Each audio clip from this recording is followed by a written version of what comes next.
Now, children, will continue with our lesson 1,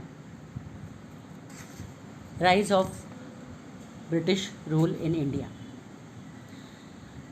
After Cornwallis, Sir John Shore became the Governor General. Now, he had some rigid policy. That means he adopted some rigid policy. The East India Company's fame declined and Marathas became stronger. See, first of all, when the East India Company was formed, they had their own policies with the intention of having a hold on the country, our country, India. They had policies.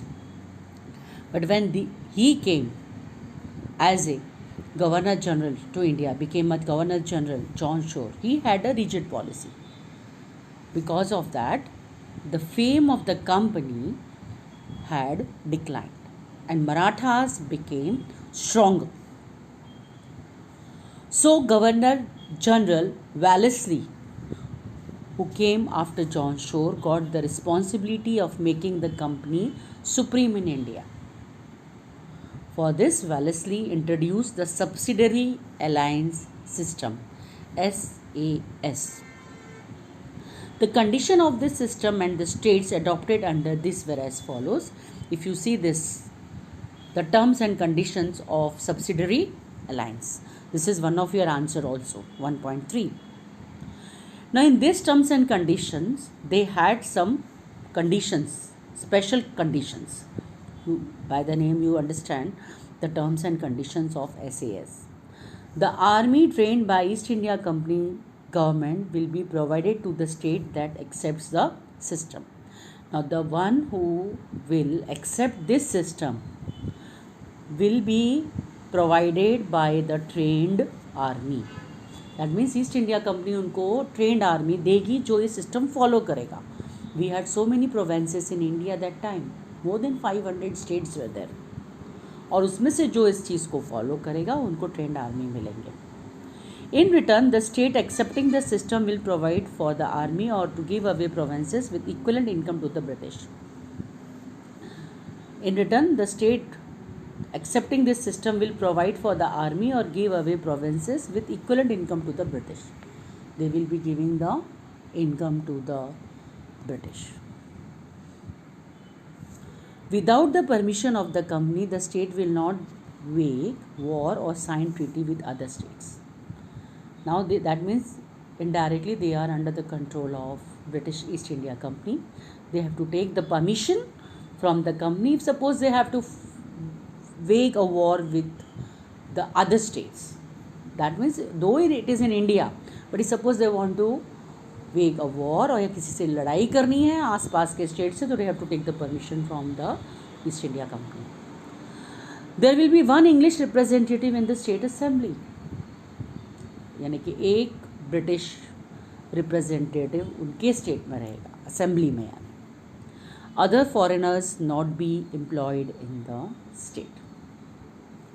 Now very important, Nizam, Mysore, Awadh, Gaekwad, Scindia, Bhonsle and Holkar, they all have accepted the subsidiary alliance system. If you see this picture 1.5, how this picture shows that they are trapped. 1, 2, 3, 4, 5, 6, 7. The 7 states, they were quite big, great provinces of India that time, rulers. How they were trapped in the by the British East India Company. This system was like a sweet poison. It is called as a sweet poison. By implementing, why it is called like that? By implementing this system, Wellesley annexed many provinces and expanded the East India Company rule. He asked Tipu Sultan to accept the SAS, that is Subsidiary Alliance System, which he refused. For declining the alliance system, the company with support from Nizam attacked Mysore. See, they asked Tipu Sultan to accept this, but he refused. So when he refused, East India Company took the support from Nizam, because Nizam has already accepted this SAS, that is a Subsidiary Alliance System, and together they attacked Mysore in 1799, and this was the fourth Mysore War, and in this Tipu lost his life while fighting with the British.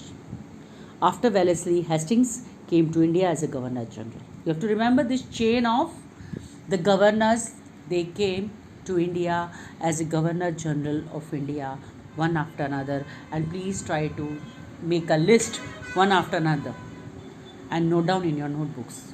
He waged a war with Nepal and made the Gurkhas to join the army. Hastings fought a battle with Pindharas and took control over them. With the Third Maratha War, the supremacy of the company was established. In comparison to the earlier Governor Generals, William Bentinck is known as a liberal Governor General. See, others were a little rigid, but the one who had come after this, that is William Bentinck, he was little liberal. मतलब थोड़ी सी उनमें softness थी. Bentinck believed that the dissatisfaction in different states due to imperialist policy adopted by the previous governor generals could not bring about any unity. उनका क्या मानना था कि लोगों के बीच में अनबन हो सकती है हमारी इस पॉलिसी से, इतनी स्ट्रिक्ट पॉलिसी जो हमने अडॉप्ट की है, जो पुराने सारे गवर्नर जनरल्स ने, उसकी वजह से यूनिटी नहीं आ सकती. So he was little liberal in his deeds.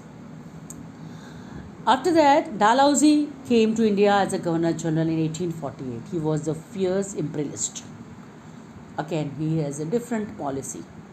Dalhousie adopted the policy of annexation for the expansion of company. Now, he had a different policy. The name of this policy is Dalhousie Policy of Annexation.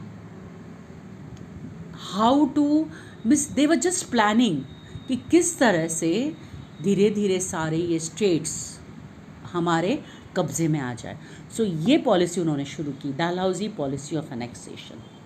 C in this we had 5 different types. Annexation by war, annexation due to king dying without heir, annexation और pretexts of mismanagement, annexation और pretexts of डेब्ट collection, annexation to end a namesake rule. किस तरह से एनेक्स्ट करना, यानी कि किस तरह से स्टेट को अपने हाथ में ले लेना, उसके ये 5 प्रकार, 5 types. Now annexation by war, Punjab Pegu, that is in the lower part of Burma. War से ये स्टेट्स उन्होंने ले लिए. King dying without heir, without heir means suppose basically it was a tradition that after the king dies, his son will be crowned as a next ruler. So if they don't have their own son, then they have to annex, they have to give up they are going to annex it, those states. Now Satara, Jodhpur, Sambalpur, Udaipur, Jhansi, Bhagat and Nagpur. Then mismanagement. If the management is not good, okay, then they are going to take away the state, that is Awadh. Debt collection, Nizams, and by namesake Karnataka and Tanjore. Now besides being an imperialist, Dalhousie was also a reformist. Reformist means he wanted to bring some changes, some new things has to be introduced, like the first railway line in India between Mumbai and Thane in 1853 AD, the wireless system between India and England, establishment of Public Works Department (PWD), English education. This was all introduced by Dalhousie. He passed laws to ban child marriage and advocated widow remarriage. During this time, there was a child marriages used to take place when the children did not even know who is the wife and who is the husband. They were at the very young age they used to get married. So this was he has passed the laws to ban child marriage and advocated the widow remarriage. Within 100 years from the Battle of Plassey in 1757, the British rule and the empire both expanded. See, first we have studied about the Battle of Plassey.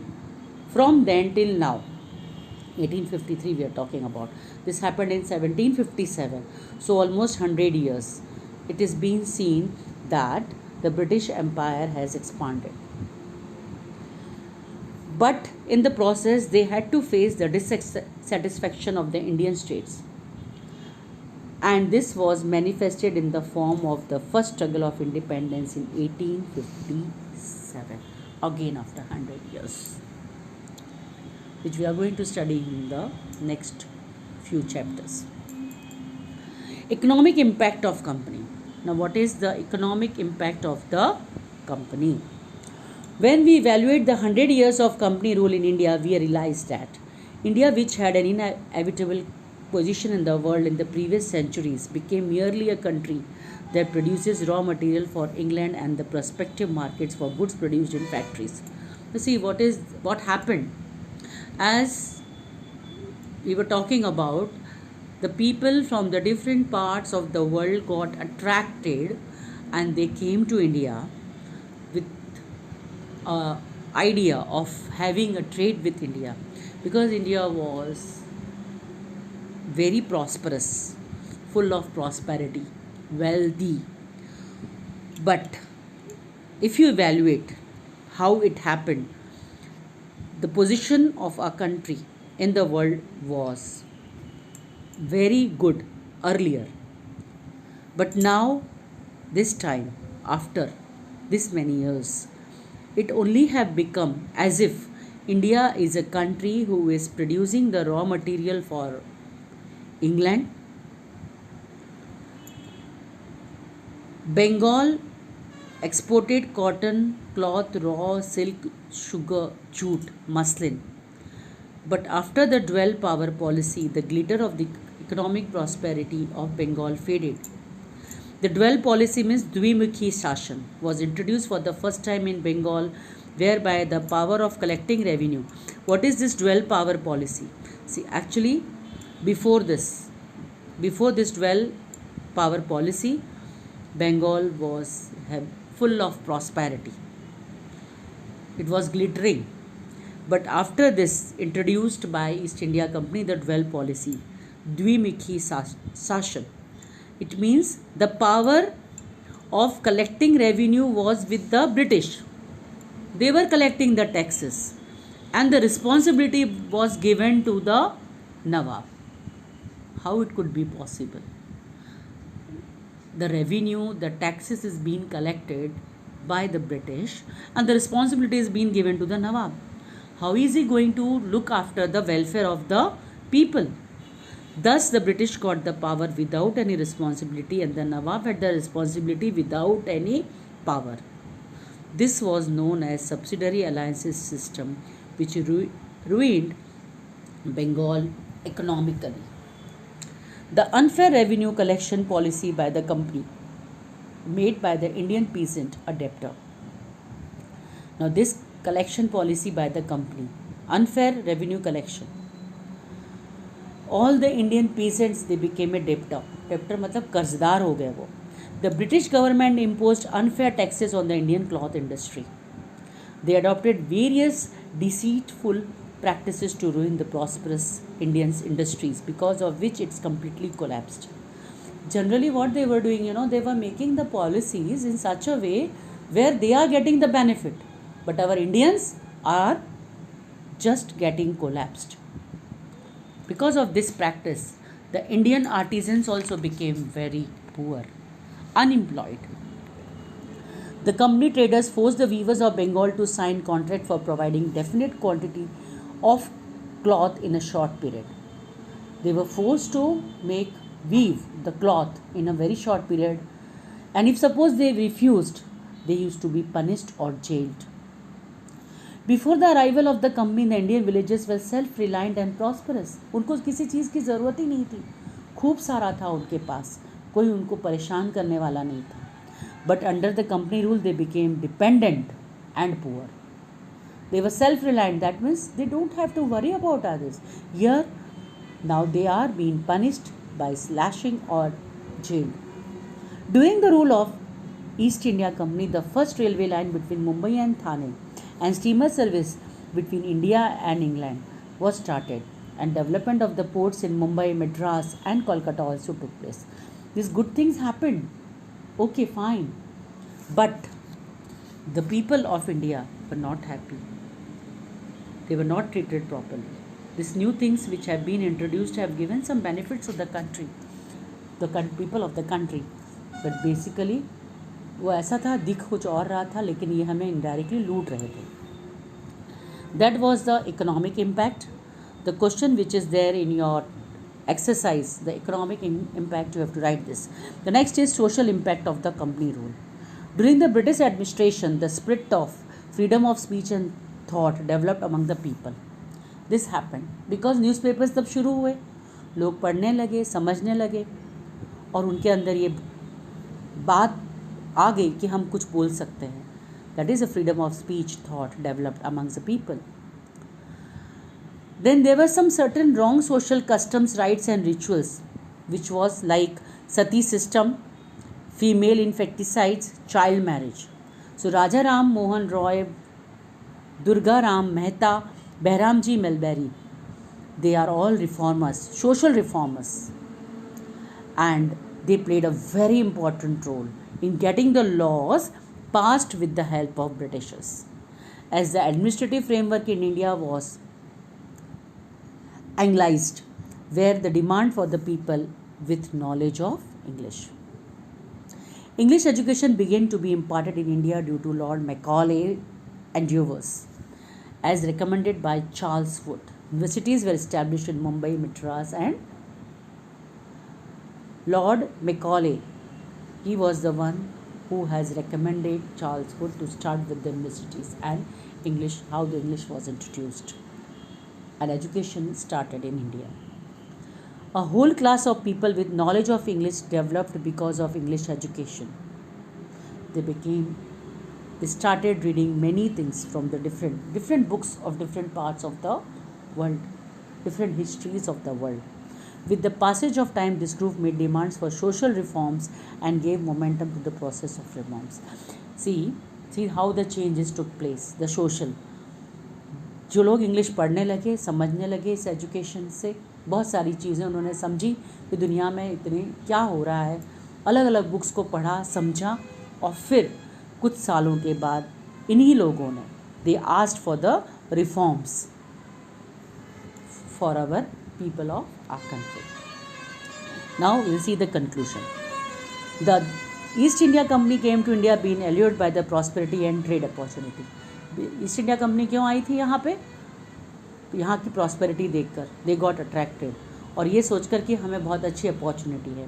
The company rule in India produce certain goods and bad results in the political, economic, social and cultural fields. The company adopted the policy of making England prosperous at the cost of India, and reforms they made in the administration for their own interest indirectly proved to be beneficial for India. Now we'll see the exercise. Question 1. You will get 1.1 answer you will get on page 3. 1.2 on page 7. 1.3 on page 6. 1.4 on page 7. 2.1 page 5. 2.2 page 7. 2.3 page 8. And choose the correct answers. You have to read the lesson and find the answers, and please write down all these question answers in your notebook and read the lesson twice, at least twice.